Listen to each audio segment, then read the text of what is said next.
За бүгдээрээ цаг зав гаргаад өнөөдөр оролцож байгаад баярлалаа.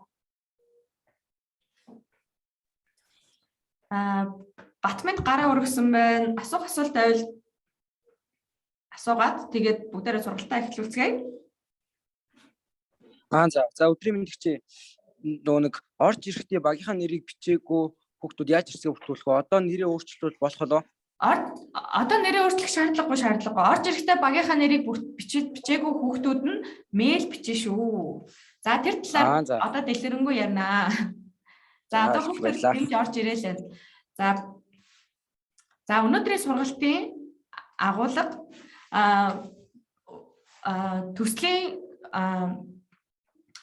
төслийнхаа төсвийг хэрхэн бэлдэх вэ гэсэн сургалт байгаа. Гэхдээ яг сургалтынхаа эхэнд бүгдээрээ өмнөх сургалтын дээр орж ирээгүй хүүхдүүд байж магадгүй учраас YC хөтөлбөрийг маш товч танилцуулаад тэгээд төслийнхаа үйл явцыг товч танилцуулаад тэгээд сургалтын маань явц нэг 20 минут орчим байгаа. Тэгээд тэрний дараа болох дээр бид нар нэг 20 минут орчим хүүхдүүдээс асуулт хариулт авна. Тэгээд төсөв бүрдүүлэх энэ ажил маань одоо өөртөө яг маш чухал чадвар, бас дээрэс нь хүүхдүүд маань өөртөө цаашдаа маш их хэрэг болох учраас та бүхэн сайн тэмдэглэгээ хийж аваад сайн анхааралтай сонсоорой.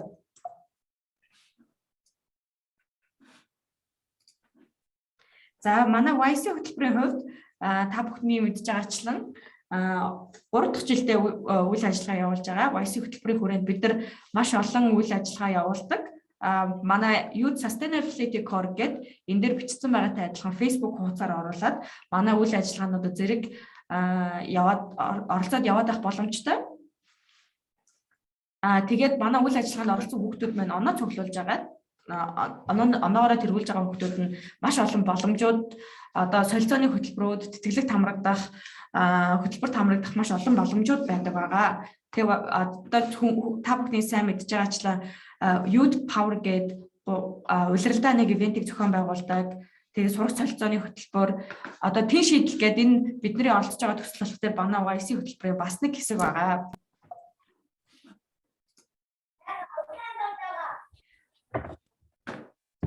За тэн шийдэл хөтөлбөрийн хувьд одоо нийт 5 үе шаттай. Хамгийн ихний үе шатналах дээр бид нар уралдааныхаа материалуудыг хүлээж авсан 1000 гаруй сурагч 226 төслийн саналыг бид нар дэлгэсэн байгаа. Одоо яг бидний ингээд явж байгаа энэ хөтөлбөр болох дээр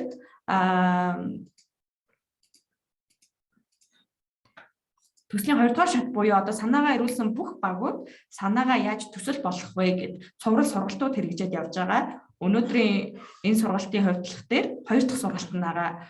Өмнөх сургалтууд болон дараагийн сургалтуудад орж амжаагүй хүүхдүүд нь яг өдөр 7 уулын 3 дахь өдөр болж байгаа. Тэгэхээр орж амжаагүй хүүхдүүд нь YouTube-ээс дараа нь нийлүүлээ тавих байгаа. Тэгэхээр тэрийг тэн дээрээс үзэх боломжтой болно гэсэн үг. За дараагийн шатналах дээр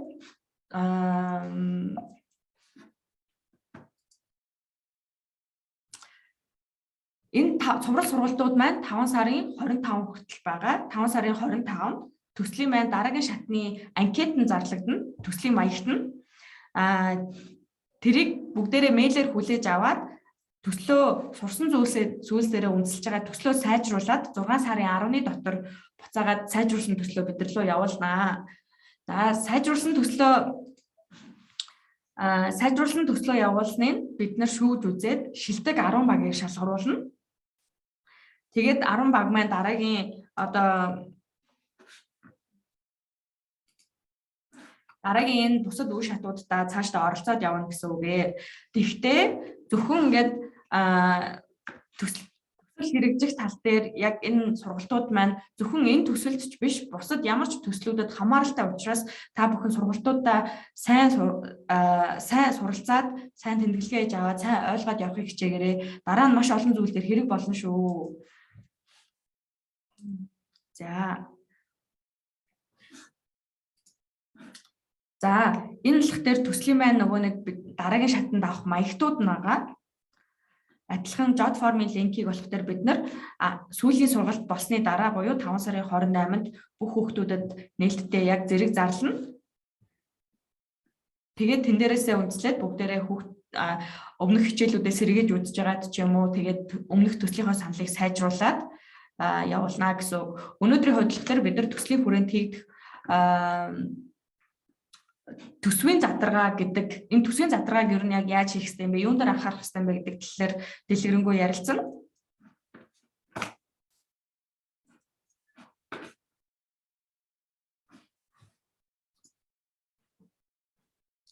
За нийт бид нар 10 асуулт асууж байгаа. Дараагийн шатны төслийн анкетанд тэгээд өнөөдрийнх нь болохоор өнөөдөр бид 7 дугаар асуултанд хэрхэн хариулах вэ гэсэн талаар ярилцсан.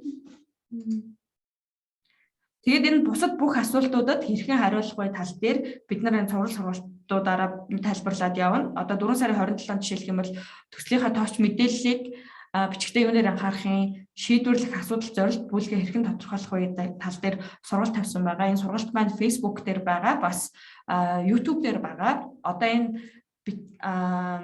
дэлгэрмаа бит хоёрын хийж байгаа. Манай төслийн элч дэлгэрмаа бит хоёрын хийж байгаа энэ сургалт болох дээр одоо рекорд хийгээд явагдаж байгаа. Тэгээд бид нар YouTube дээр тавиад та бүхэн рүү линкийг явуулнаа.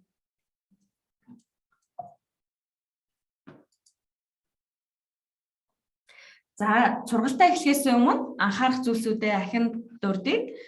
Сургалтын дундуур асуулт асуух асуултуудад маш олон хүүхдүүд байгаа учраас асуух асуултуудаа тэмдэглэж авч байгаа сургалтын төгсгөлд асуугаад явна шүү. Бүгдээрээ нийлүүлж байгаа.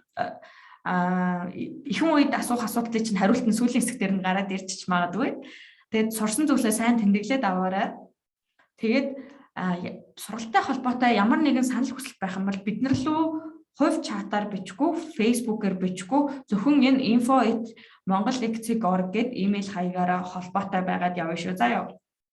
Тэгээд аль болох одоо бид нар ч гэсэн өөртөө ингээд төсөл хэрэгжүүлээ явж хахад төслийн нэг хариуцах хүн байдаг. Тэр хүн нь болохоор одоо төслийн санхүүжуулагч байгууллага ч юм уу хариуцах бусад байгууллагуудтайгаа харилцаад явдаг. Тэгэхээр багийн ахлагч ч юм аль болох нэг хүн нь багаа төлөөлөөд санал хүсэлт байвал имэйлээ бичээд яваарай. Тэгээд мэдээж YouTube бичлэг тавих болохоор дагаад үзээрэй. Тэгээд сургалтын эрцийг олох дээр дараа дараагийн сургалтууд дээрээ ч гэсэн одоо ч гэсэн ер нь бол энэ Zoom дээр орохдоо бүртгүүлж орж байгаа шүү дээ, тий. Zoom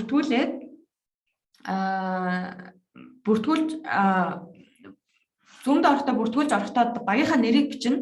Хэрвээ нэрээ бичээгүй бол info@mongol.org руу тийм шийдэл сургалт 2 гэсэн гарчигтай манай багаас оролцсон шүү гэсэн мэдээлэл өгнө.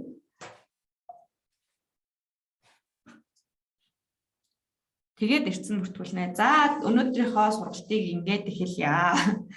Асуух асуултууд байвал хөтөлбөрийн явцтай болон сургалттай холбоотой асуух асуултууд байвал та бүхэн тэмдэглээд яваад байгаарай. За өнөөдрийн сургалтыг болох дээр манай YC хөтөлбөрийн элч Нүүбийн нэгдсэн үндэсний байгууллагын хөгжлийн хөтөлбөрийн зөвлөх дэлгэрмаа бит хоёр хамтдаа тавьж байгаа. Дэлгэрмаа байна уу? Тема сонсогдож байна. За сонсогдож байна. За тэгвэл бүгдээрээ төсөл боловсруулах гэсэн сургалтаа үргэлжлүүлье. Эвч гэсэн эхлэхээс өмнөх слайдн дээр төр байж байгаа юм уу? За. Тэгээс би өөрийгөө танилцуулчаад явчих тий. Сайн байна уу? Бүгдэнд нь өнөөдрийн мэндийг хүргэе. Тэгээд намайг бол Дэлгэрмаа гэдэг. Би одоо яг Нүүбийн нэгдсэн үндэсний байгууллагын хөгжлийн хөтөлбөр дээр нөгөө судлаач зөвлөх хийдэг. Өмнө нь би бас 10 жил бол яг та хичээл бас аймагт төгссөн Хинтээ аймгийн 3 дугаар сургуульд тэгээд хотод бакалавраараа санхүүгаар төгсөөд цаашаа магистраараа гадаад Европт сурч агаад буцаад Монголд ирсэн байгаа. Тэгээ ер нь бол яг та бүхний яг үзээд яг одоо хөдөө орон нутагт яаж сурдаг тэрийг бас ингээд туулаад давсан учраас бас тайттай яг илүү бас ойр ажиллахад таатай байна. Тэгээд өнөөдөр бас бүгдэнд нь ямарчсан баяр хүргэе. Эхний шатаа нэлээд даваад бас 1000 аппликейшн ирсэн гэж штэ. Тэндээс ингээд таад бас 2 дугаар шатандаа тэнцсэн байна гэдэг чинь бас нэлээд том амжилт. Тэгээд энийг бас илүү сайн ахиулаад дараагийн шатандаа сайн оролцоорой гэж бүгдэнд нь амжилт хүсье. За тэгээд юу эхэлчтэй сургалтаа.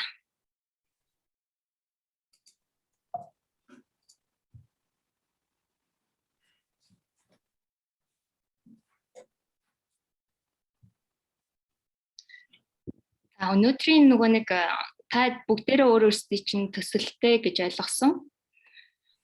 Тэгэхээр төсөл дээр нэг гол асуудал нь болохоор одоо та бүхэнд өгсөн зардлын одоо ангиллыг одоо гаргах тийм нэг ажил байдаг. Энэ магадгүй та нарт их вектортэй ч юм уу те энийг одоо эсвэл аягүй төвөгтэй одоо би математикт мууч гэдэг юм уу эсвэл ингээд аягүй яаж хийх вэ гэсэн юм бодолтой жоохон хэмэрчиж магадгүй. Гэхдээ яг ингээд энэ төсөл боловсруулах ингээд алхмуудаа дагаад тэгээд бас манай энэ төслөөс өгч байгаа энэ загварын дагуу бэлтчих юм бол бас тийм ч амар хүнд ажил биш. Тийм болохоор өнөөдөр бол илүү яаж төсөв боловсруулах вэ гэдэг дээр энэ үндсэн 6 алхмыг та хэдэд танилцуулах гэж байгаа. Эхний алхам нь болохоор ер нь одоо та бүхэн төсөл болгон дээрээ тодорхой хэмжээний нэг үйл ажиллагаанууд гаргаж байгаа бах тий. Тэгэхээр магадгүй сургалт зохион байгуулах эсвэл сумын төвдөө ямар нэгэн одоо юу ч гэдэг те юм байгуулах гэд ингээд нэг тодорхой хэмжээний төсөл болгон чинь нэг зорилготой. Тэгээд зорилго болгоныхоо доор ийм ажил хийнэ. Тэгчээж би энд нэр зорилготой хүрнэ гэд нэг үйл ажиллагаанууд жигсаацсан байгаа. Тэгэхээр тэр жигсаалтаа илүү наривчилж эхлээд гаргана нэгдүгээр алхам. Хоёрдугаар алхам нь болохоор одоо энэ үйл ажиллагаа болгон дээрээ хэрвээ сургалт зохион байгуулах гэж байгаа тийм алхам байх юм бол тухай бүрт нь одоо яг тэр сургалт зохион байгуулахад хэдүүлээ хаана хийх вэ? Сургалт нь бас ямар хүмүүсийг хамруулах юм? За ангийнхаа нөхдүүдэд те үеийнхэндээ зориулсан ийм англи хэлний сургалт байх юм уу? Магадгүй тэгээд энэ яг хаана зохион байгуулах уу гэдгээс хамаарат тухайн бас сургалт үйл ажиллагаатай нөгөө нэг түрээс мүрээс гэд янз бүрийн зардлууд гарч болох учраас яг тэрэн дээр наривчилж гаргана гэсэн үг. Одоо үйл ажиллагаа болгоныхоо чигсаалтыг гаргана. Дахиад яг хэрэгцээтэй яг юу хэрэгтэй болох уу те гэдгээ бодно. Эсвэл хэрвээ аймгийн төвд байвал за бид нэр ингээд нэг 3 сум дээр очиж сургалт зохион байгуулна гэх юм бол тэр 3 сум руу явахад бас зардал гарна те. Тэр зардлыг та автобусаар явах юм уу эсвэл ингээд юугаар явах юм уу жижиг тэргээр явах юм уу гэл тэр болгоныг ингээд наривчилж гаргах хэрэгтэй болчихж байгаа. За алхам 3 би дохионы хэл дээр хитрхи хурдан яриад байна уу гайгүй. За. Тэгээ ингэж үзег болохоор яг удаа ярий. Алхам 3 дээр үнийн санал цуглуулах буюу одоо нөгөө нэг юу яана л да. Одоо за хэрвээ сургалтаа нэг газар зохион байгуулах чилээ тэгсэн чинь ингээ 2 та хэдэд магадгүй заалны санал хөлбөр байлаа л та. Тэгэхээр аль газар нь хийвэл боломжтой гэдэг дээр нь аль талаас нь тэр газар дээр магадгүй очиж үзээ те. Тэгээд хүмүүстэй уулзаад энэ одоо цагийн хэдээр түрээсэлтийн те. Дээрээс нь ер нь бол бүх үнийн судалгааг хийн. Тэгээд энэ дээр бид нэр гол зөвлөж байгаа төслийн зүгээс ер нь ямар ч хэсэг дээр одоо хийж байгаа зөвлөж байгаа зүйл нь болохоор баримт гэдэг зүйлээ нас өрчлөөд асуучвал зүгээр. Одоо нөтийн баримт гэдэг таад нөгөө нөтийн баримт уцаараа шивэд идэг шүү дээ. Тэрийг тухайн компани хэрвээ өгчээвэл таад нөгөө баримт болж үлддэг учраас дараа нь нөгөө яг магадгүй танад төсөл чинь шалгараад яг ингээд зардлуудаа мөнгө зарцуулаад эхэлсэн чинь баримт нь хэрвээ болтохгүй бол тэрийг нөгөө баталгаажуулах гэдэг асуудал айгүй гардаг байхгүй. Энэ бол ер нь ямар ч төсөл дээр шаардлагатай. Тэгэхээр мөнгө орж ирж байгаа бол тэрийгэ гаргасныгаа яг л тэнцүү хэмжээгээр зарцуулсан байх хэрэгтэй. Тэгээд тэрийг нь баримтжуулахын тулд энэ баримт гэдэг чинь бас айгүй хэрэгтэй. Нөтийн баримтыг жишээ нь баримт болгоод авчдаг баг. Эсвэл өөр гэрээ мэрээ байж болно. За дөрөвдүгээр алхам нь болохоор төслийн нийт дүн гаргах одоо ангиллах те. Үйл ажиллагаануудаа ингээ ангилсан байгаа шүү дээ те. За сургууль зохион байгуулах гэж байна. Бид нэг маркетингийн ажил хийх гэж байна гэд ерөнхий нэг ангиллаа гаргах чинь тэрнийхээ дотор нь дахиад жижиг ажлуудад згсааж бичээд тэрэн дээрээ одоо зардлаа бичнэ. одоо хэрвээ 2 цагийн сургалт авах юм бол 2 цаг түрээсийн сургалт гэдэг ингээд нөгөө англи хийн гэсэн үг байхгүй. Алхав 5 дээр нь болохоор илүү нөгөө үнийн тохиргоо хийн гэхээр энэ зүгээр нөгөө магадгүй бид нэр сургалтын дээр нэг 30 хүн тоол өгнө гэх юм бол 30 хүнээр нөгөө нэг хоолыг нүүжүүлж тавьдаг ч юм уу. Энд дээр жоохон тооцооллын асуудал гарч ирж байгаа юм. Гэхдээ та хэд бас нөгөө нэмэлтээр төсөв болгон чинь миний ойлгосноор нэг 10 саяын бас хязгаартай гэж ойлгосон. Тэгэхээр тэр магадгүй том төслүүд бол 10 саяас хэтэрч болохгүй гэдгийг бол маш сайн анхаарах хэрэгтэй. Тэгээд бас үйл ажиллагаа болгон дээр бас тодорхой хэмжээний хязгаарлалтууд тавиад те бодиттойгоор гол нь нөгөө нэг төсвийн зардлаас бид нэр гаргахыг нэлээд зөвлөж байгаа. Яг гол нь энэ дээр яг зарчим нь болохоор яг юу вэ гэхээр ер нь бол та айгуу тийм хэдийгээр одоо энэ төсөлчин тэнцэж байгаа ч гэсэндээ за мөнгөний цаанаас нөхч юм чи бид нар ингээ энэ ер нь их мөнгөө сайн зарцуулъя гэдэг биш, илүү яаж үр ашигтайгаар зарцуулах вэ гэдэг дээр нь төвлөрөх хэрэгтэй. Ер нь тэр зарчмын дагуу явна гэсэн үр ашигтай зарцуулна. Тэгээ бодиттой төсөв гаргана. Тэхийн тулд та нөгөө үнийн судалгаа хийн гэсэн үг байхгүй. Тэгээ магадгүй бас дахиад нэг зөвлөл нь болохоор бид нэр эрсдэл тооцно гэж бас зөвлөгөө өгж байгаа. Яагаад тэгэхээр ирээдүйд бас ингээд тэг үн жоохон ойрын үед ингээл нэлээд үн өсөд байгаа шүү дээ. Тэгэхээр магадгүй чиний нөгөө авах гэжсэн балны чинь үн чинь за 300 төгрөгөөсөн чи 350 болчих юм бол чиний нөгөө гаргасан төсвөөс чинь тоон ингээ багасаа явчихна те. Би ингээ 20 болох хэрэгтэйсэн чинь чадахгүй болчлоо. Тэгэхээр нэг 18-ыг авах юм дэ гэдэг ч юм. Тэгэхээр ингээд таад нэг эрсдлээ бодоод тодорхой хэмжээгээр нэмэлт зардал бас тодорхой за нэг 350 болчих магадгүй гэж одоо бас өсөж үйл ажиллагааг өсгөж олон. Гэхдээ тэрийг бол бүр хамаагүй их өсгөж болохгүй те. Бодиттой зардлаа гаргана гэдгээ бодох хэрэгтэй. Тэгээ үр ашигтай гол нь хуваарлалтыг бас хийх хэрэгтэй. Магадгүй нөгөө нэг гол үндсэн сургалтын ажил дээр их мөнгө тавиа те. Нэг төсвийнхөө нэг 70% тавилаа гэхэд үлдсэн 30 40 20% за маркетинг дээр үлдсэн нэг 10-аас доош хувийн за бидний нэг зардал хоол ундны мөнгө ах юм байна, утасны мөнгө ах юм гэдэг юм. Тиймэрхүү зардал ерөнхийдөө нэг гол ажил дээрээ илүү их мөнгөө зарцуулах дээр бас бодож явах хэрэгтэй. Тэгэхгүй бол бас тодорхой хэмжээгээр ойр зур яваад айгүй их таксины мөнгө үрээл тэрний болгон дээр зардлалгаа бичиж авах юм бол бас энэ үр ашигтай төсөвлөлт ерөөсөй болохгүй.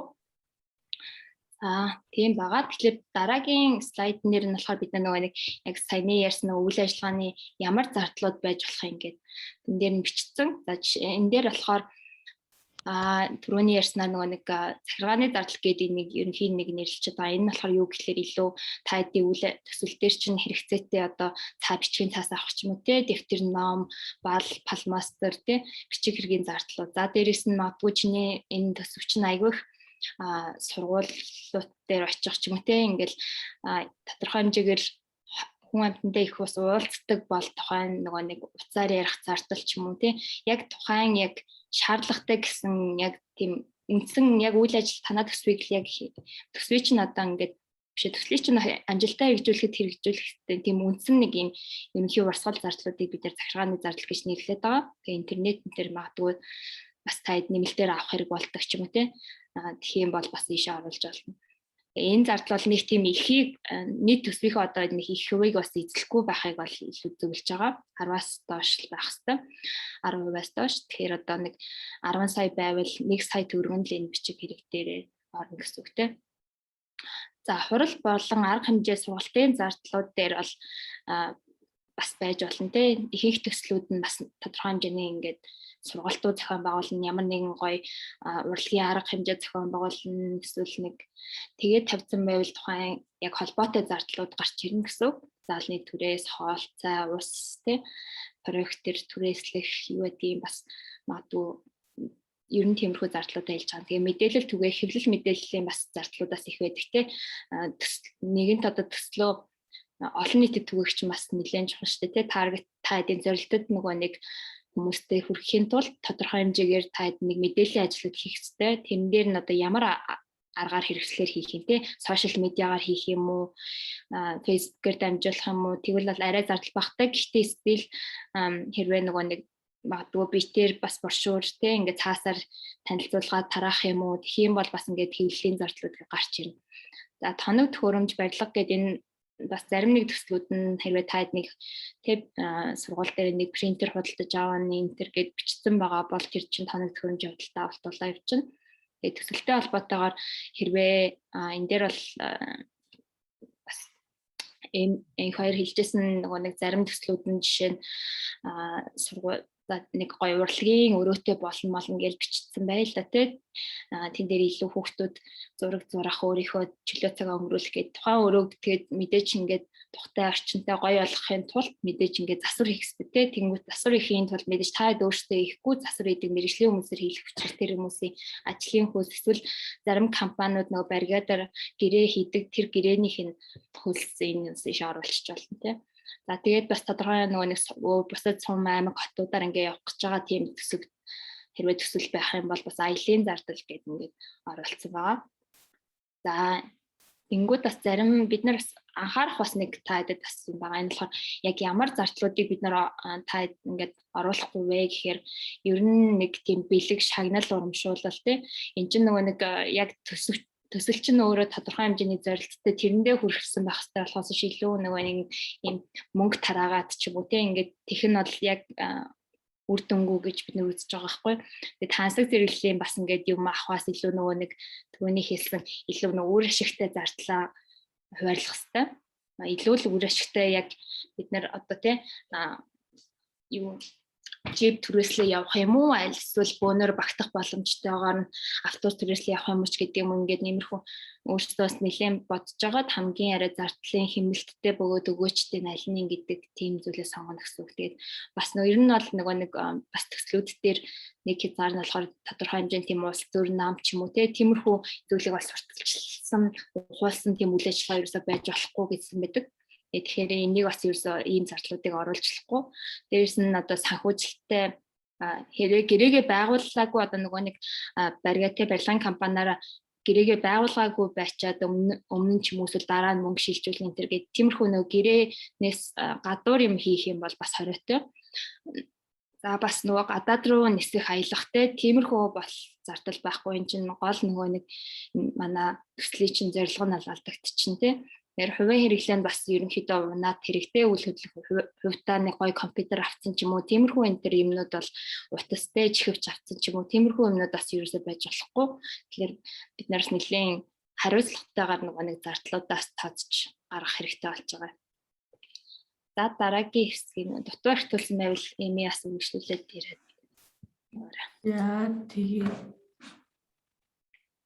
За энэ хэсэг болох дээр манай нөгөө нэг та нарын бүгэлж өгөх гээд байгаа 6 сарын 10-наас өмнө бүгэлж өгөх гээд байгаа анкет байгаа. Яг төсвийн задаргааг яг ингэж бичиж өгнө гэсэн үг. Тэгэхдээ одоо дөнгөж энэ дээр одоо энэ чинь онлайнаар юм чинь энийг бүгэлж өгөхөөс өмнө та бүхэн яаж задаргаагаа хийх вэ? Одоо ихэнх нөгөө нэг санхүүгийн юмнууд чи Excel дээр явагддаг шүү дээ. Тэгэхээр бид хоёр жоох Excel дээр та бүхэнд яаж төсвийн задаргаагаа хийх вэ гэдэг талаар жижигхэн одоо дасгал ажил бэлдсэн. Тэгээ тэрийг бүгдээрээ хамтдаа хийцгээе. Энэний дараа тэгээ асуулт хариулт авчин тий. За миний screen share харагдаж байна уу? Харагдахгүй. Харагдаж байна. Excel нь харагдаж байна тий? Харагдаж байна. За дарагч. За хамгийн түрүүнд бид нар юу бэлдсэн бэ гэхээр жишээ олгоод одоо энэ бол жишээлх юм бол яг бэлэн төсвийн загвар байгаа байхгүй юу? Энэ төсвийн загварыг бид нар Австралийн сан гээд 2 жилд нэг удаа юм төслийн уралдаан зарладаг. Тэр байгууллагын загвараас та бүхэнд үзүүлэх гээд гаргаж ирсэн. Одоо энэ дээр жишээлх юм бол төлөвлөсөн төсвийн задаргаа гэдэг энэ дотор юу ордсон бэ гэхээр мэдээж төслийн хүрээнд хэрэгжих үйл ажиллагаанууд байгаа. Ямар үйл ажиллагаанууд хийж байгаа. Тэгээд зардлууд наривчилсан нэг бүрээр тусгах гэж байгаа. Зардлууд дээр нь жишээлх юм бол одоо яг энэ үйл ажиллагаа хийхэд ямар зардлууд гарах ингээд бүр нэг бүрчлэн тусгаад тэгээд тэндээс нь хэдэн ширхэг хэрэг болох юм. Тэгээд одоо жишээлх юм бол энэ дээр энэ бэлэн загвар дээр болох дээр жишээлх юм бол энэ дээрээс ямар нэг зүйлсээс нэг ширхгийг авнаа. Тэгээд нэг ширхэг нь 100 төгрөгийн үнэтэй гэх юм бол энэ яагаад за тэр томьёог нь биччихье та. Энэ дээр ингээд томьёог нь оруулаад өгсөн.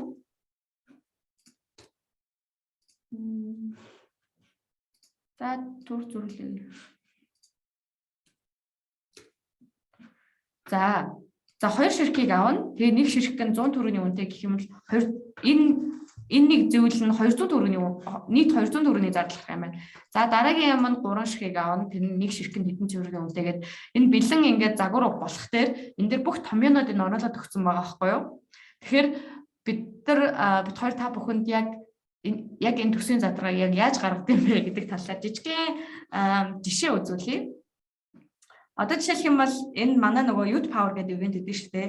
Тэгээ Youth Power ивентний энэ яг бодит үн биш шүү. Зүгээр жишээ олгож оруулаад барагцаалтад оруулсан байхгүй юу? За Youth Power гэдэг хүүхдүүдэд зориулсан нэг өдрийн юм сургалт хийж байгаа. Тэр сургалтанд нь тэр орон нутгаас хүүхдүүд ирж оролцож байгаа. Тэр сургалтын төсвийг задлахдаа бид нар юу хийх вэ? Яаж задлаж байгаа вэ гэдгээ бичиж. Үйл ажиллагааны явдлага дээр хөдөө орон нутгаас хотод хүүхдүүд авчирж байгаа гэдэг нь хэлтэр нэг үйл ажиллагаа шүү дээ. Тэгээд тэр авчирхад нь биднэрт яг юу хэрэг болох юм? Буудал, замын зардал, унаа, хоол, хүнс гэсэн зүйлсүүдэрэг болно тий. За тэрнээс нь одоо жишээлх юм бол бид нар хөдөө орон нутгаас 10 хүүхэд авчирж байгаа. За 10 хүүхдийн зардал хоёр талдаа нэг хүний 140 сая төгрөг болно гэх юм бол энэ дээр сая 400 болно тий. За хоолны зардал замдаа идэх хоолны зардал шүү заяа. Тэгэд 10 хүүхдэд нэг хүний хоёр талдаа 20 сая төгрөг өгнө гэд төсөөлчээ. Энэ бодит үн биш шүү.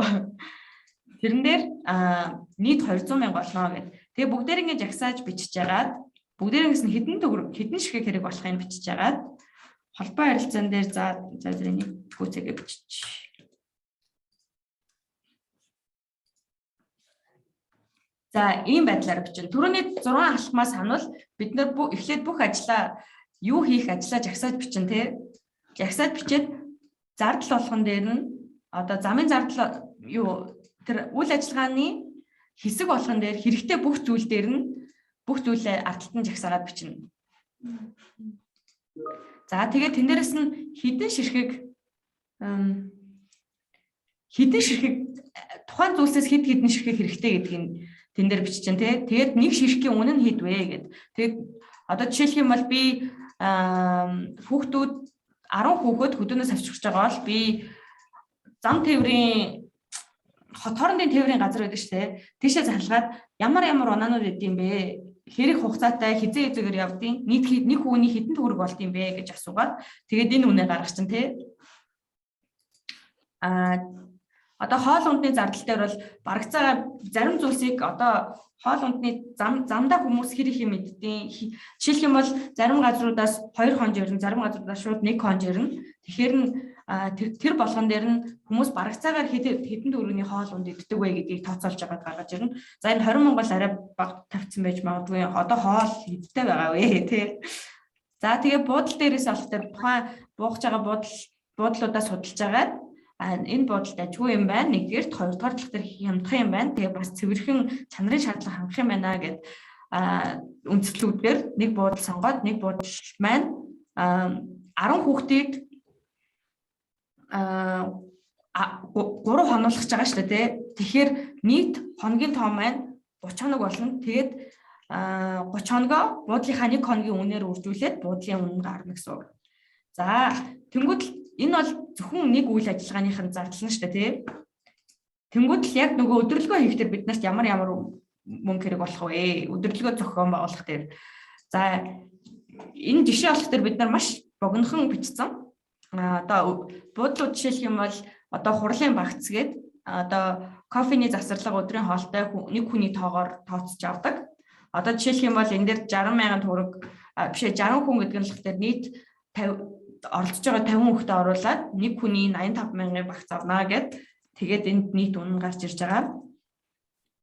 За За хүүхдүүдэд подолк хийж өгөө гэх юм бол подолкийнхаа үнийг судалж агаад нийт хэдэн ширхэг подолк бид нар тэрэг болох вэ? Тэгээд нэг бүрийн үн хийдье. Тэгээд нийт бид нар хэд байна. За сургалтын хэрэгсэл нөгөө нэг фалмастер том цаас өөр бичиг цаас харандаа гэж бүх юмнуудаа тооцож агаад ер нь барагцаагаар тэдэн үний сургалтын хэрэгсэл авахд хэдэн төгрөг болох вэ гэж тооцож агаад. За хот хооронд хунааны зохион байгуулагчдын үүднээс одоо гардаг энгийн зардлууд гэх юм бол хот дотор таксины одоо зохион байгуулж байгаа газраас нөгөө зохион байгуулж байгаа газар руугаа явдаг ч юм уу те таксины ойр зургийн зардал холбоо харилцаан дээр нь л тэр нэгж одоо дата ч юм уу хүмүүстэй харилцахад хэрэгтэй зардлууд гэдэг байдлаар ингэж оруулж байна. Тэгээд тэгсэн чинь энэ маань 10 саяасаа хэтэрчлээ. Тэгэхээр бүгдээрээ хоорондоо ярилцж байгаад хоорондоо ярилцж байгаад энэ дээрээсээ бид нар аль хэсгийг хасаж болохоор байна вэ гэж ярилцж байгаа. Одоо жишээлх юм бол сургалтын хэрэгслээр бид нар 250 мянга гэхээр за сургалтын хэрэгслээ тэгвэл бид нар байгаа хэрэгслүүдэд ашиглаад дутуу юмнууд авчаа. Тэнгүүтээ бид нар энийг 50 мянгаар тавьчаа. Энэ юмнуудыг бид нар өөр газараас үнэгүй авч авах боломжтой юу? За буудал нь амар олон хоног оруулах дээр буудал дээр арай хямдхан буудал болёо тий. За тэгээ уцаар ярьж агаад баахан судалгаа хийж агаад за 80 мянган цэвэрхэн буудал олчлоо. Тэгээд ирсэн чинь өмнөд нь багасаад ирж байгааз. Тэгээ өрөөндөө 2-тай өрөө хэмтгий өрөөнд орж болох юм байна тий. Харин тий. Тэгэхээр ер нь байдлаар өөрчлөж болох юм тий. За одоо бүгдээрээ одоо жишээлх юм бол энэ дээр ингээл энийг 10 ширхэг байж байгаа л энийг 5 ширхэг болгонгууд л энэ дээр автоматар ингээд солигдоод яваад байгаа. Тэгэхээр энийг бүгдээрээ маш хурдхан бас хийгээ сурчий. Энэ задрага гаргаж ирж байгаад тий. За энэн дээр болох дээр биднэрт энэ жижигхэн дасгал хийх хоосон маягтай тий. Энэ дээр нь ямар нэгэн том юмнууд авахгүй. Тэгэхээр за та бүхний нэгээс нь юу хийх хүн байна уу? Одоо иймэрхүү төсөл байвал бид нар задраагаа яаж гаргах вэ гэдэг төслийн санаа хэлэх хүн байна уу?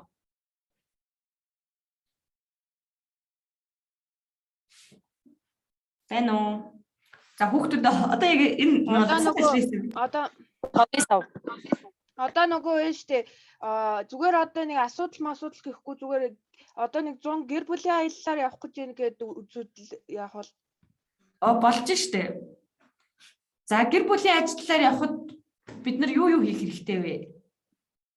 Замын зардал, хоол хүнс, үзүүрүүд тэгээд бэлэг дурсгал. За эхлээд тэгвэл бүгдээ ингээ үйл ажиллагаагаа англи тий. За үйл ажиллагаанууд нь за эхлээд аялал эхлэхээс өмнөх гэж хуваагаад аяллаа үеэр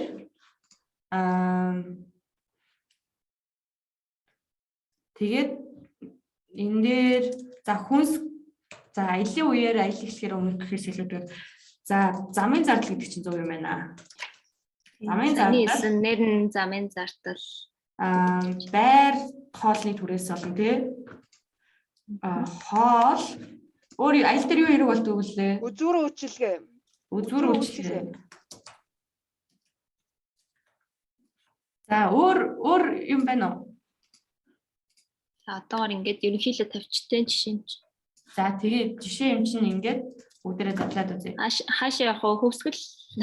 За замын зардал дээр бид нар өөрийнхөө машинаар явах гэж байна уу? Эсвэл машин түрээслэх гэж байна уу? Эсвэл хот хоорондоор явах гэж байна уу?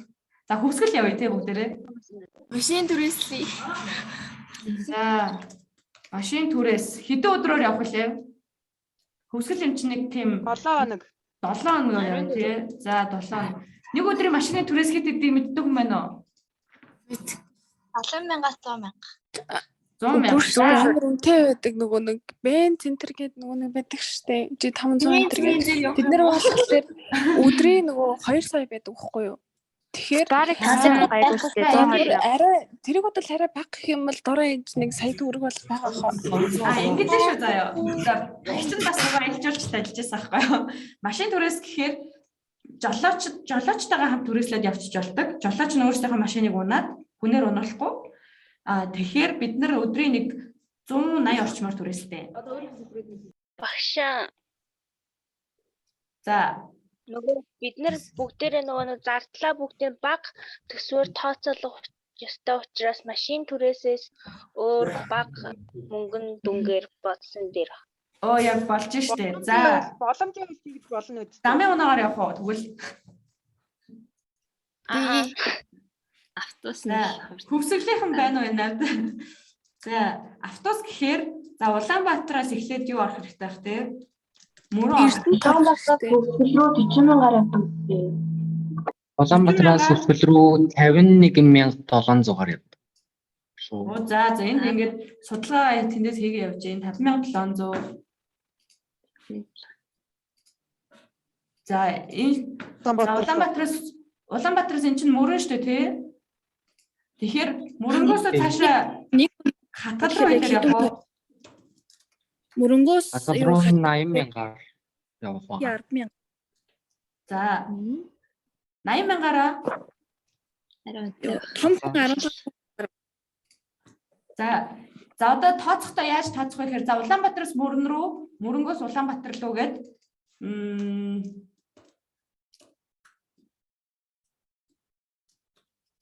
тэгж яаж тэгэхээр 2 удаа явахаар байгаа энэ төвөрөөр. За 2 удаа нэг нь 51,700. За мөрөнгөөс хатгал руу миний санаж байгаагаар нэг 30 мянгаар явдаг шиг санагдах юм. Зүү. За 30 мянгаар тавьчих. За мөрөнгөөс хатгал руу тэгээд хатгалаасаа бас мөрөн рүү явна штэ.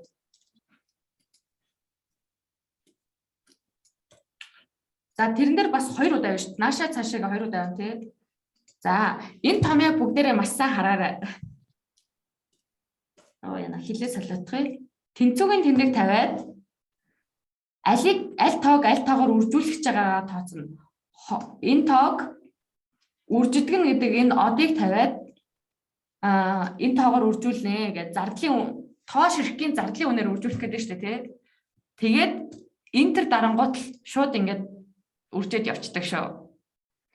Тэгээд энэ дөрвөлжин цэгэн дээр нь авчираад энэ жижигхэн нөгөө нэг цагаан дөрвөлжин гаргаж агаад 2 удаа дарчих юм бол энэ доотлын томьёонууд нь бүгдээрээ адилхан бол авчдаг. За энэ томьёог ойлгомжтой байна уу? Ойлгомжтой. За одоо наад чинь болохоор нэг хүний нэг юм гарчлаа шүү дээ тий. Нэг хүний зардал гарчлаа. нэг хүний зардал байна тий. Тэгэхээр бид нар хэдүүлээ явах гэж байгаа лээ. За гэр бүл 4 хүн гэх юм бол Дөрүлээ. За энэ бол нэмхэн шүү дээ. за зардал дээр 4 хүн байчих. За тэгэхээр 4 хүний оо яна. Одоо энэ 51,700 гэдэг чинь нэг хүний нэг удаа явах хүн шүү дээ тий. Тэгэхээр 4 хүн 2 удаа явна гэдэг чинь энэ дээр 8 удаа явна гэсэн үг шүү дээ. За тэнгуут л ингээ өнүүд нь гараад ирцээ. За байраа гэр бүл нөгөө хүүхэд байгаа шүү дээ. Хүүхдийн үн том хүний үн хоёр өөр байгаа шүү. тийм үү. За тэгвэл энэ дээр Ер нь бол ингээл нэлээд наривчлах юм байна тий. Ингээд ер нь бол гараад ирчихэл юм байна л та. тийм. За энийг ингээ доотлолт нь хуулж бичиж агаад за хэдэн жоох хүүхэд юм? 2 жоох хүүхэд. За энэ хоёр уушаа би ороод ирлээ. Сая тэрнгийн саад гараад байх болчлоо. Намайг пин хийгээрэй. Оо за тэгээ манай дохооны хэлний орчуулагч маань 29-р сургуулийн хүүхдүүд маань бас байгаа. Тэгэхээр дохооны хэлтэй орчуулгатай давхар явж байгаа шүү. За 2 хүүхдийн нэг хүүхдийн зардал нь 2 хүүхэд 4 удаа явна гэхээр нийт энэ 4 байгаа. За хүүхдийн зардал нэг энэний тал гэж боддоо 25 мянга ч тий. Гэхдээ бүгдээрээ судалгаагаа хийж тээ вебсайтаар нь ороод юм уу эсвэл юугаар нь ороод за байраа тооцъё. Хүсэлт очиод таана ах уу бааз дах уу? Нөө тэр Ойд нөгөө майхан барай орчиж болно шүү дээ. Аялал самарал янз янз байна. За майхан барих юм бол майхнаа түрээсэлж авах уу? Түрээслэхгүй зүгээр бэлэн майхан ашиглах уу те? За майхан гэх юм бол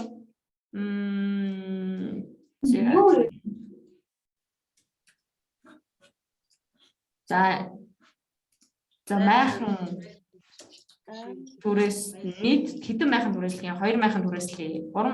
2 майхан түрээслээд майхны түрээс ч хийдэг юм.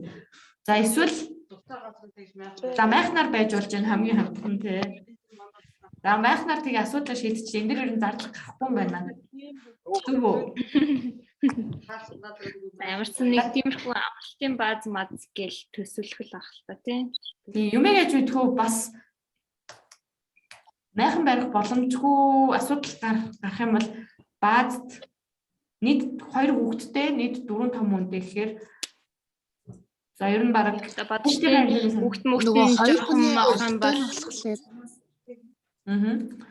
за 1 хоногийн 50,000-ын бааз боллаа.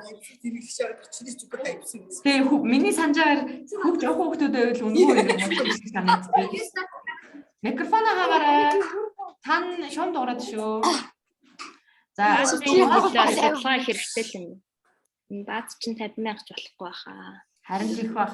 Тэгэхээр баазуудаа судалж агаад аль нь хямдсан бааз байна. Тэгээ гол нь цэвэрхэн чимэрийн шаардлага хангахаар байна. Нэг бол ордод байгаа хүмүүс хаагаарай. Баярлалаа.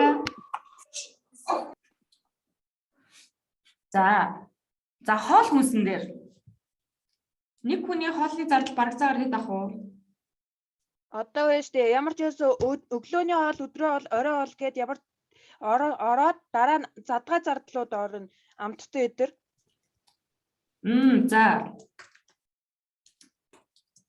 Өөртөө хоолоо хийж идэнэ үстэй. За, хоолны материалууд аваа явчих. Материалын юм аа. За, хоолны уух зүйлс гээд орчих тий. Хүнсний бүтээгдэхүүн гээд орчих. За, уух зүйлс амттай снакнууд тий. За. Хоолн дээр штэ тий. Ойролцоогоор яг нэг газараа байрлах юм бол 60-аас 70,000-ын хооронд нэг хүний яг хоол уух юм бүгд багтаад. 60-аас 70,000-ын хооронд багтдаг. Өглөө өдөр орой хоол. За, тэрийг бүгдээрээ тооцоолж агаад хүнсний бүтээгдэхүүнийхаа бид нар хоолсоо өөрөө хийж авах уу? Эсвэл одоо тэр бууж байгаа баазаасаа хоол идэх үү? Гуанзны хоол идэх үү? Тэрийг тооцоолж агаад хүнсний бүтээгдэхүүн аваа явах юм бол хэдэн төгрөг хэмжүүлэх болохоор өөртөө хоол хийхээр бол биднээс бас хэрэг цаг гарахаар байна. Тэр цаг хугацаагаа бид өөр юм зарцуулж иж болно шүү дээ, тийм. Тэгэхээр тэр тооцоогоо гаргаж агаад гаргана гэсэн үг. За, ер нь хүмүүс бол ойлголттой л байгаа юм байна. Аз дээр одоо хоногоо оруулаагүй штэ чи 4 хүн. За 4 хүн нэг өдрөөр л оруулсан ба штэ. За 4 хүн 7 хоног гэсэн чинь 4 28 болно шүү дээ. Вау. За энэ амар хямдхан бааз буулаа гэж бас л их мөнгө шүү. За ингээд бүх хэрэгтэйнийхээ жагсаалтыг ингээд гаргаж чинь тий. Тэгээд ахиад энэ томьёог бас сайн хараад аваарай хүүхдүүдээ. Ингэж болно. Эсвэл тэнцүүгийн тэнэг тавьж агаад энэ нийт гэсэн нөгөө нэг үйл ажиллагааны зардал гэдэг бүх мөрүүдээ сонгочиж болно. Тэгээд энтер зарна. За урталт нь сам гэж оруулах хэрэгтэй. Тийм ээ. Тэнцүүгийн тэнэг сам хаалт нэгээд бүх юмнуудаа сонгоод хаалтаа агаад энтер юм шүү. Сам гэхээр нөгөө томьёо нахгүй тий. Бүгдийн нэмэх гэсэн код. Маш бас нэг өөр амархан арга нь одоо энэ дэр ингээд үйл ажиллагааны бүх зардлын тооцоо орсон байгаа. Энийг бас өөрөөр шийдэж болдго нь болохоор за энийг төр зур ажиллах чи тий. Энэ бүх сонголтуудаа хийж агаад нийт гэдэг дүнгээ оруулах шүү заяа. Нийт гэдэг дүнгээ оруулаад тэгээд auto sum гэдэг энэ дэр нэг юм энэ дээд хэсэгт юу байгааз тавч байгааз тэр тавчин дээр дарангуут бас гараад ирдэг.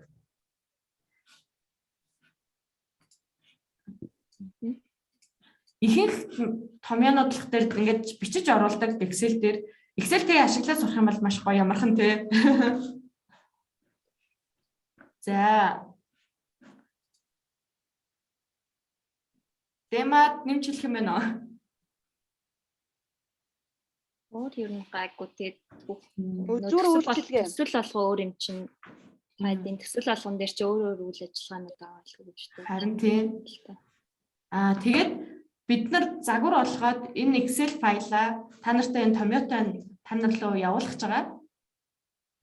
Тэгэхээр та нар энийг бас ашиглаж болно. Тэгээ өөртөө одоо жишээлх юм бол энэ товчон дээр энэ нүдэн дээр би маусаа авчрангуут л энэ дээд хэсэгт ямар томьёотой байгаа вэ гэдгийг нь гараад ирж байгаа. Тэгэхээр энэ дээрээс харж байгаад бас суралцах боломжтой. Энэ дээр энэ чи юу лээ? Олж игэл нэг юм тайлбар гээд нэг нүдний чимэр юм уу тэгэхгүй болохоор одоо энэ тоош ирэхгийн тайлбар дээр ер нь бол жоохон толгойн нэрвчиж магадгүй тий. Бааз дээр гинт яга 28 гараад ирчихв гэхэр чинь хүмүүс толгойн нэрвээ. Харин 4 хүн 7 хоног гэж байгаа гэдэг тайлбарын эсвэл өөрсдөө урдаа бичдэг ч юм уу тодорхой нэг бичдэг нэг тийм тайлбар бас нэмж болох юм. Хүмүүс ер нь өөрсдөө Excel-ээ бас өөрсдөө нэмээд гоё янзлчвал бас илүү айтайхан байж магадгүй. Одоо гэхдээ энийг болох дээр бид нар нөгөө нэг юу болгож өгж байгаа? Жишг болгож өгж байгаа. Гэхдээ бүглэхээр бол бүгдээрээ тэр нөгөө jot form дээр байгаа руугаа бүгдээр ингээд нэг нэгээр зөөнө гэсэн үг шүү. Энд дээр тооцоолоход амархан ингээд засварлахад амархан болох дээр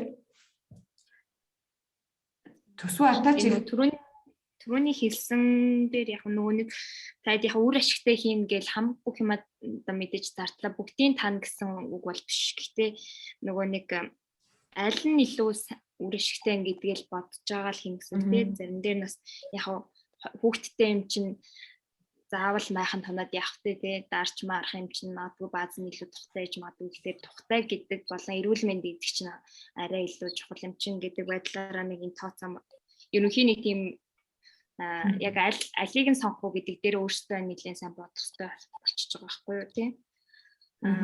Тэгээд нөгөө нэг төсөл болгон чинь 10 сая бас багтсан чиж бол нөгөө нэг 10 саяда таарахсан байж болно. Эсвэл зарим төслүүд чинь айгүйх арай нэг бага зардалтай ч хийж болно тийм 3 саяын төсөл хийж болно, 4 саяын төсөл хийж болно гэхлээр төслөөсөө хамаарал зардлууд нь өөрөө гарах учраас заавал 10 саяда багтаах гэдээ бас их шууд бид нэр том бенз түрээслээ, мэрээслээ гэсэн тиймэрхүү бол тооцоол хийхгүйгээр илүү нөгөө нэг яг манай төсөлд яг хамгийн шаардлагатай зардал чи үлээл гэж гаргах нь чухал байна.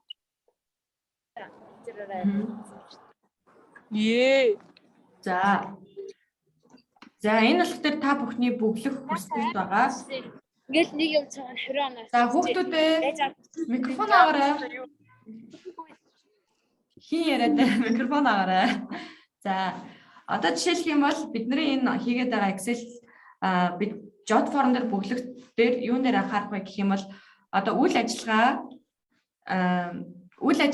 тэр үйл ажиллагааны дотор нь байгаа нөгөө нэг задаргаанлах дээр нэг багнаа дотор байгаа. Жишээлх юм бол үйл ажиллагаа гэж оруулаад үйл ажиллагаанд анги засвар байх юм бол анги засвар дээрээ ширээ. Дараагийн үйл ажиллагаанлах дээр анги засвар сандал гэдэг ч юм уу тий. Ийм байдлаар оруулаад явна шүү төсвөө. Тэгээд нэг бүрийн үнэ нь энд байна. Үнэ иш оруулаад хэдэн шиг гахаа оруулаад тэнгуут л нийт үнэ иш ингэж оруулаад тэгээд 10 саяда тааруулаад явуулна гэсэн төсвөө гарах та.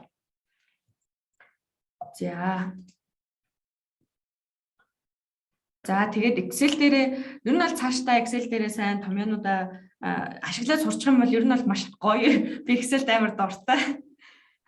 Тэгэхээр бичлэгээ ахиж үзэж байгаа ч юм уу ашиглаж үзээрэй. За 5 минут агаад дээр асуулт авчих тий. За би юугаа харъя? Green Global Team гэдэг гараа өргөсөн байна. Гараа өргөсөн хүмүүсийн дуудаад явъя.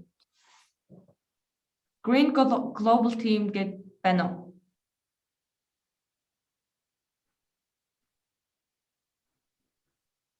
Сайн байна уу? Нөгөө нэг юм асуух гээ. За Одоо нөгөө манай төсөл нь болохоор яг нэг тийм яг бодит бус гэж хэлэх нь ч биш, нэг тийм жооны цахим тал руу байхгүй юу? Цахим интернеттэй жоохон холбоотой. Тэгээд яг энэний тухайд болохоор зэрэг зардлаа ер нь бол би тэгэд яг бол тооцоо тэгээд ер нь бол яг багтаад байгаа. Гэхдээ яг нөгөө нэг бичгтэй болохоор зэрэг яг юу гэж бичих вэ гэдэг нь жоохон эвэлзээтэй санагдаад байна л та. Одоо санийх дээр болохоор зэрэг одоо ингээл замын зардал гэж гарч байгаа. Бид нар дээр болохоор зэрэг нөгөө интернеттэй холбоотой болохоор яг нэг тийм зардал байхгүй. Харин биднэрт өөрсдөнд одоо компьютераараа дамжуулаад нөгөө нэг тэр төслөө ингээд хийж байгаа болохоор энэ цаанаас одоо яг биднэрт яг ямар зардал гэхээр олон улсын юутай холбогдоод нэг тийм зардал байхгүй юу? Тэрийг ер нь бас яаж гаргах вэ? Ер нь инхэн зөв болов гэдгийг тариад жоохон эргэлзээл сайд судлаа. Одоо заавал түрүү нөгөө нэг дэлгэрмээ ирсэн тий маркетинг хэвлэл мэдээлэлтэй холбоотой зардлууд орно. За сошиал медиагаар хүмүүст хүргэх ямар нэг юм хийжлээ гэж бодоход за танах одоо нэг тийм awareness raising campaign гэсэн үг мэдээлэл өгөх компанид ажил онлайн компанид ажилламаагийн гэсэн үг. Ер нь бол нэг тиймэрхүү талтай. За тэгэх юм бол одоо яг тэрийг ихт чинь та нарын тунд ямар зардлууд гарч байгаа юм. Жишээлх юм бол онлайн компанид ажлынхаа контентыг бүтээхдээ судалгааны зардал байж болж байна. Эсвэл нөгөө юуны зардал байж болж байна. Дизайнертай холбогдоод дизайнерт ажлын үеийн нөгөө дизайн гаргадаг шүү дээ. Дизайны зардал байж болж байна. Эсвэл дизайна хийчээд дараа нь Facebook-ээр буст хийнэ гэдэг. Facebook-ийн буст чинь бас ингээд баримт гаргаж өгдөг шүү дээ. Тийм. Тэгээд нөгөө нэг бидэд болохоор зэрэг нөгөө бас юм программист нөгөө нэг юм юу бас тал руугаа байгаад байгаа байхгүй юу? Яг програм тал руугаа. Тэгэхэд бол одоо биднэрт нөгөө нэг яг юу Google-с нөгөө нэг юм юу хэрэгтэй байгаа ирэх авах нэг тийм зардал бол гарч байгаа байхгүй юу? Тэр нь бол хамгийн том зардал нь бол тэр тал руугаа. Тэрнээс хойш болохоор бид нэр өөрсдөө нөгөө нэг тэрийгээ жоохон сайжруулад тэгээд цаашаа гал зүгээр Facebook-ээр бол явуулчих болно. Энд дээр болохоор зэрэг одоо зардал гэвэл тэр бол болно шүү дээ. Google дээрээ та нар Google-ээс нэхэмжлэх авж байгаа л ч юм уу эсвэл төлбөрөө хийчээд төлбөрийн баримт нь шилжүүлсэн баримт нь тэгээд дээрээс нөгөө юуны баримт Google дээрээс ч нугасаа ресит өгдөг байхгүй юу? Google байна уу, Amazon байна уу, Facebook байна уу бүх ингээд хийсэн юмнууд дээр чинь нэг тодорхой загварын дагуу энэ нөгөө төлбөрийн чинь баримт шүү гэдэг баримтыг өгдөг байхгүй юу? Тэгвэл ер нь бол харуулт юм байна тий. Харуулад нэг одоо Excel дээр бичнэ гэсэн үг. Тий. Тэр чинь хэдэн төгрөг болох юм? Тэгээд тэн дээрээс хэдэн шиг хэрэгтэй тийм юм болно гэд тэрийг тайлбарлаад биччихэд болно. Google-ийн тийм юмны аавна. Одоогор бол зөвхөн судалгаа хийгээл үнийн дүнгээ таад нөгөө барагцаалах гэж бичиж байгаа болохоос яг та нарт бол одоо мөнгө ч байхгүй шүү дээ. Тэр чинь нөгөө мөнгө төгрөг яахгүй. Тэгэхээр худалдаж бол одоо авахгүй шүү дээ, тий. Тэгэхээр зүгээр ерөнхийдөө нэг барагцаагаар нөгөө авахын тулд жоохон таад судалгаа хийж шаардлагатай болчихж байгаа юм. Тэгэхээр тэрний баримт таримтыг бол оруулахгүй мэдээж таад худалдаж аваагүй юм чинь тийм байхгүй. Зүгээр ингээл дүнгээ нэрийг нь бичээл үнийн дүнгийн бол тиймэрхүү байна гэж бичиж байна тийм. За баярлаа. За шинэ ахиа гараа өргөсөн байна. Одоо байна штэ. Одоо ямарваа нэгэн төсөл нь төслийн хэмжээ нь одоо энэ дээдл нь 10 сая ч гэж байгаа ч гэлээ бүр доошо аль болох хямдхан мөртлөө ашигтай байвал илүү үр дүнтэй юу? Тий, ашигтай гэдэг нь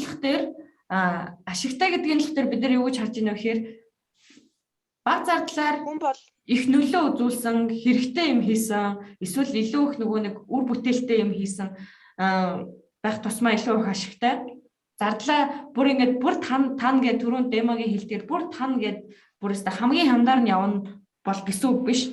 Гол нь тэрний чинь үр дүн нь танжин гэл нөгөө нэг хүүхдээ өвтгөчихгүй гэдэг шиг л үр дүн гарч байгаа үр дүн нь бас зөв байх хэрэгтэй байхгүй. Одоо жишээлх юм бол бид нар ингээ аяллаар явж гин гэж бодоход бидний аяллаа зорилго юу юм гоё сайхан цаг өнгөрөх үстэй те. Тэгсэн чинь нэг мөнгө хэмжиж ингээд майхан бууцсан чинь ердөөсөө амар их бороо ороод амар тухгүй яваад байх юм бол муухай шүү дээ те. Тэгэхээр тэр үр дүндээ хүрж ивэл мөнгөө бүр амар бол багсах гэсэн үг шүү. Гол нь тэр үр дүндээ хүрэх хэрэгтэй.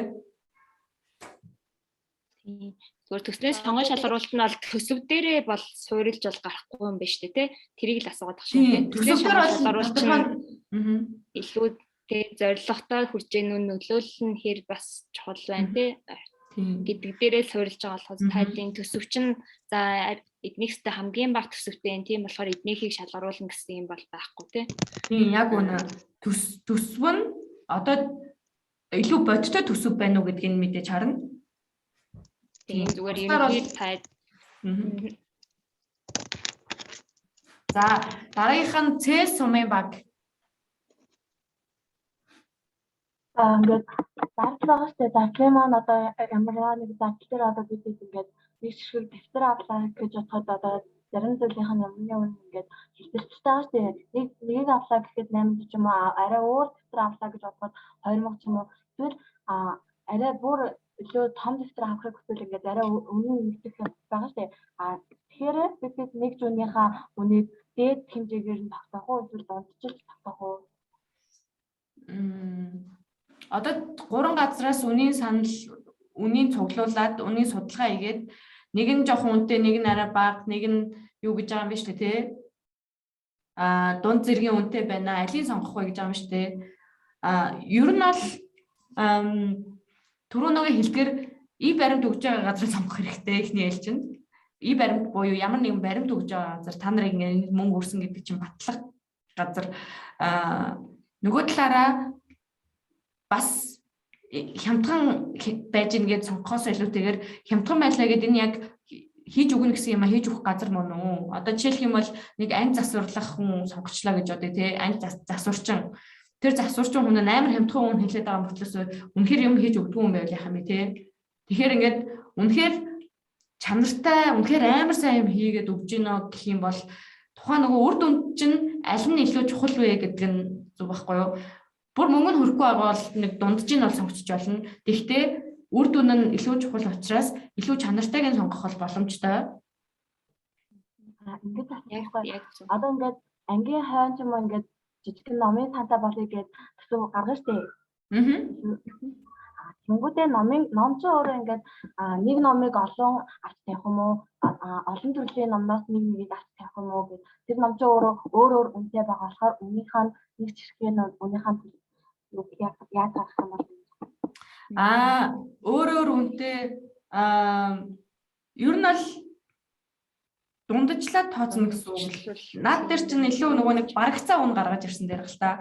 Барагцаагаар энэ үн одоо жишээлх юм бол би 20,000 төгрөгөөр 100 ном аавна гэж төлөвлөчлөө гэж бодъё те. Тэгсэн чинь яг юугаа авахаа болцсон чинь яг номоо аваад очих гэсэн чинь нөгөө номнуудынх нь үнэ нэмэгдсэн. Тэр тохиолдолд би за 25,000 төгрөгөөр тэгвэл 75 ном авъя. Тэгээ тэргээ тайлан дээрээ үнэхээр ингээд номнуудын үнэ нэмэгдсэн учраас бид нар ийм өөрчлөлт гаргахаас өөр арга байгаагүй гэж тайлбарлаад оруулж болно гэсэн үг. Ер нь бол барагцаагаар одоо л наад дээр чинь барагцаагаар тэдэн төгрөгөөр барагцаагаар тэдэн ном авнаа гэд. Тэгээ яг бүр ингээд чи 100 ном авна гэсэн мөртлөө 99 ном авсан байна гэхгүй шүү дээ. Тухайн үеийн ач холбогдол яг энэ нь илүү чухал ном байсан юм а гэдэг ч юм уу те. Тэр тайлбар нь үнэхээр сайн байх юм бол тэгээд зүгээр шүү дээ. Болно. Барагцаалтаа л гаргач надад. За дараагийнх нь бүрэн заяа. Овс. Сэмэно. Бүгдийн одоо тоногт хөрөмж нь хэдэн үеийн эзлэх вэ? Одоо жишээ проектор юм уу, камер гэх мэт. Тийм тэрэн дээр бол яг юу бол заагаагүй. Одоо зүгээр нөгөө захиргааны зардал хүмүүс одоо захиргааны зардал гэдэг чинь би утсан дээрээ дата авчаад би бүх юм одоо жилийнхээ хэрэглээний датаг авчиж болохгүй байхгүй юу? Яг төсөлтөө хэрэглэх юм ал авах хэрэгтэй гэдэг утгаар нь захиргааны зардал дээр бид нар жоохон лимит тогтоосон. Бусдаар бол яг тэр проектор чинь үнэхээр хэрэгтэй байгаад байгаа юм бол үнэтэй проектор аваад мөнгөнийхөө талыг өөрчилсөн байлаа гэж бодоход тэр чинь яг хэрэгтэй гэдгийг чи төсөл дээрээ ягаад энэ хэрэгтэй вэ гэдгээ ямар хөтөлбөр хийх гэж байгаа, ямар ач холбогдолтой хөтөлбөр хийж байгаа тайлбарлаа бичсэн байх юм бол тэр ямар асуудалгүй. Гэтэ мэдээж илүү нөгөө нэг хямдхан биш юм а гэхэд бас арай нэг бүр хамгийн үнэтэй проекторыг авчихгүй тий. Аль болох эдгээр нь илүү ашигтай байна. Энэ нь удаан хэрэглэх юм байна гэж аль талаас нь бодож үзэж байгаа цом. Тэрэн дээр бол ямар нэгэн лимит авахгүй. За, Мишель номын лам. Багшаа манай нөгөө 10 саяын нөгөө юутай байгаа штэ. Одоо зардлуудынх нь зөвшөөрж байгаа 10 сая. За, тэгээд нөгөө манай төсөл болохоор нөгөө биологийн кабинет нэг тийм биологийн кабинет тал руу байхгүй юу? Тэр нөгөө нэг бусад нөгөө нэг юу төслүүдийг бодвол нөгөө арай их нөгөө тоног төхөөрөмж аягүй хэрэгтэй. Жишээ нь микроскоп видносээс ахуулаад угаасаа нөгөө нэг микроскоп янз бүрийн тэр нөгөө нэг хардаг тоног төхөөрөмжөөс ахуулаад аягүй их нөгөө нэг том тоног төхөөрөмж ихтэй. Тэгээд яг тооцоолол 10 саяас бараг гарч бараг гарах байх гэж бодсон байхгүй юу? Тэгэхээр тэгвэл яах вэ? Одоо 10 сая дээр бидний хэлж байгаа юм дээр бидний зүгээс өгч чадах мөнгө 10 сая шүү гэж хэлж байгаа байхгүй юу? Тэгтээ бусдаар та нар өөр газраас өөр газраас мөнгө босгох одоо жишээлх юм бол бидний та нарын хийж байгаа төслийг ямар нэгэн зүйлсийн зүгээр л хийгээд хэрэгжээд өнгөрчих биш, ямар нэгэн та нарын хийж байгаа зүйлсийн эхлэл гэж харж байгаа байхгүй юу? Тэгэхээр та нар бидний өгж байгаа сургалтуудын нэг нь болохоор энэ төслөө яаж цаашдаа илүү цаашдаа авч явах вэ гэдэг сургалт байгаа. Тэр сургалтын дээрээ сугараад энэ дээрээс өөр хаанаас мөнгө босгож болох юм? Өөр одоо энэ дээрээ дэмжлэг хаанаас авч болох вэ? Гэд тэр байдлаар та нарт мэдээлэл өгнө. Тэгэхээр та нарын зүгээр ингээд хамаг юм 10 саяда багтаагаад бич гэхээс илүү тэгэхээр энэ бол 10 сая бол бидний хамгийн ихтэй өгч болох мөнгө шүү гэж хэлж байгаа. Яг одоо зохион байгуулагчдаас. Нөгөө талаараа 8 сард бид нар шилдэг 10 багаар хакатон хийж байгаа шүү дээ, тийм. Шилдэг 10 багт нь шилдэг 10 багийн хакатон дээр бизнесийн төлөөллүүд ирнэ. Тэгээд бизнесийн болон нэг спонсор хийх бодломжтой хүмүүс ирэх байхгүй юу. Тэгэхээр тэр хүмүүс чи бас яагаад энэ илүү мөнгө хэрэгтэй байгаа гэдгээ сайн баталж чадах юм бол тэр хүмүүс бас өөртөө бидний өгж байгаа мөнгө чадах мөнгнөөс илүү мөнгө нэмээд өгөх боломжтой тийм fundraise хийх боломж бол байгаа шилдэг 10 багт маань. Тэгэхээр яг төслөө бол 10 саяда баригдахгүйгээр тэгтээ яг бидний зүгээс ингээд одоо энэ олох боломжтой мөнгө 10 сая шүү гэж хэлээд байгаа байхгүй юу? За баярлалаа. За маргаашийн манлайлагчид байна уу? Маргаашийн манлайлагчид. Тэгээд маргаашийн манлайлагчид нь юу нөгөө нэг санхүүгээ ингээд тооцсон байгаа шүү дээ. Яг одоо чинь 10 сая яг багтаагаа тооцлоо гэж бодоход одоо яг нөгөө төслөө бичиж явах үедээ за тэнгуут яг төслөө хэрэгжүүлэх үед тэр мөнгө нь ингээд 10 саяасаа тий үнийн хэлбэлцлээс болоод өөрчлөгдвөл яах вэ? Эсвэл анханасаа бичгээ ингээд за ихсэж магадгүй гэж одоо бичвүү эсвэл яг байгаа үнээр нь бичвүү? Одоо яг судалсан үнээрээ эсвэл яг өснөө гэж бодоод бичвүү? Гэхдээ ер нь бол нэг баг зэргийн запастай бодох хэрэгтэй. Гэхдээ нөгөө талаараа тэрэн дээр бол бүр амар за хэдэн жилийн одоо нэг хэдэн сарын дараа бензиний үнийг болчих магадгүй бүр амар юу бол бичих шаардлага байхгүй. Бага юмдаа таруулаад бичиж болно. Одоо тэгээд түрүүний нөгөө номон дээр хэлсэн жишээ байгаа шүү дээ тий. Би ингээд 100 ном 20,000 төгрөгийн 100 ном авна гэд хэлсэн чинь нөгөө ном нь 22,000 төгрөг болсон байх юм бол 100 ном авч чадахгүй 98 ном авдаг ч юм уу. Тийм байдлаар баг зэргийн зохицуулалт бол нэг тэрвээ төсөлтөө ингээд шалгарсан тохиолдолд бол бид нар тэрэн дээр ингээд яг төсөл нь хэрэгжих бол бид нар дэмжлэг үзүүлээд явна. Тэрэн дээр яг бид нарт ийм асуудал гарч ирлээ, инглээ гэд тэрийг нь тухай бүрд нь ингээд шийдвэрлээд яваад байх боломжтой. Ер нь бол ямар ч төсөл дээр одоо та нар зөвхөн энэ төсөлж биш өөр ингээд төслүүдэд материалаа өгөөд авлаа гэж бодоход заавал та нар 100 ном аавна гэсэн бол 100 ном аав гэж тэг төсөл бол байдаггүй. Тэгээд бид нар ял ийм шалтгааны улмаас ингэж жижигхэн бүр том биш жижиг өөрчлөлтүүд оруулж байгаа гэдгээ тайлбарлах юм бол ямар ч асуудал байдаггүй байгаа шүү энэ тал дээр. Гэхдээ ер нь бол одоо жишээлх юм бол бид нар замын зардал тооцож байгаа бол бензиний үн тооцохдоо бид нар яг 1580 км явах юм байна. Гэт тэрийгэ тооцоогоо гаргачингуудаа за юмыг авч твиш тийш нааша цаашаа явах магадлал байж магадгүй 1600 гэж биччихэ гэдэг ч юм уу байдлаар ингээд жижигхэн маш жижигхэн запастай нэг 5% ч юм уу запастай бичээд яваад байж болдог. Тэр бол нөгөө нэг бодит үнэнээс бол хазаахгүй гэсэн үг байхгүй юу? За өөр асуулт байна уу? Байхгүй бол ингээд өндөрлөе. Тэгээд ямар нэгэн санал хүсэлт байх юм бол бид нар лөө Монгол их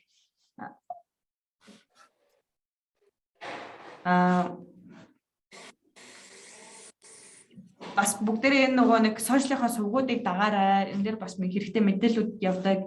Энэ YouTube дээр энэ YC Academy гэсэн YouTube хаягийн дээр өнөөдрийн сургалтын бичлэг нь тавигдах байгаа. Тэгээд хэрвээ одоо сурсан зүйлсээ зарим нэг хэсгийг санахгүй байх юм бол дахиад автаад үзэх боломжтой. Тэгээд бүгдээрэнд нь амжилт хүсье. Тэгээд дараагийн сургалт болох дээр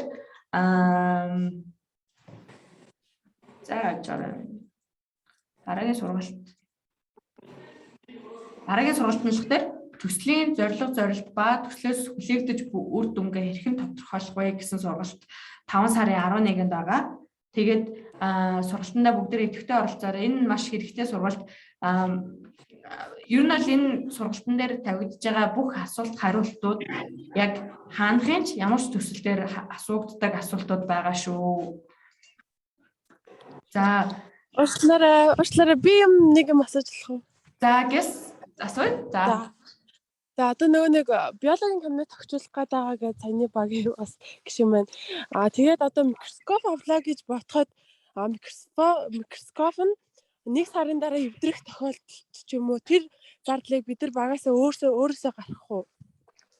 Яа тийм шүү. Одоо жишээлх юм бол кабинет байгуулж байгаа гэх юм бол тэр микроскоп чинь хувь хүний өмч байж болохгүй. Одоо жишээлх юм бол сургуулийнхаа өмч болгож авна гэсэн үг гэхгүй юу? Тэгэхээр тэр сургууль чинь тэр чинь манай өмчөө гэж нөгөө нэг хариуцаад авах хэрэгтэй гэсэн үг. За. Одоо хүүхэнд авах юм бол мэдээж нөгөө нэг өөртөө хэрэгтэй юмнууд авчих штэ тий ямар ч төсөл дээр. Тэгэхээр хүүхэнд биш ямар нэгэн албан байгууллагт үлднэ. Тэгээд тэр нөгөө нэг угаасаа сургуулийн багш ч юм уу хүмүүс нь мэдж байгаа ах тэрийг яаж өмч болгож авч хүлээж авдаг вэ гэх процедур нь бас байдаг. Тэрийг нь бас дагаад яваарай. За баярлалаа. За баяртай. За асуулт авах том ага эгээгээд энэ төслийнхаа байна уу?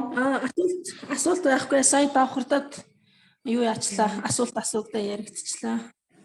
За. Бүгд амжилт хүсье. Баяртай. Бүгд амжилт хүсье. Баяртай. Баяртай.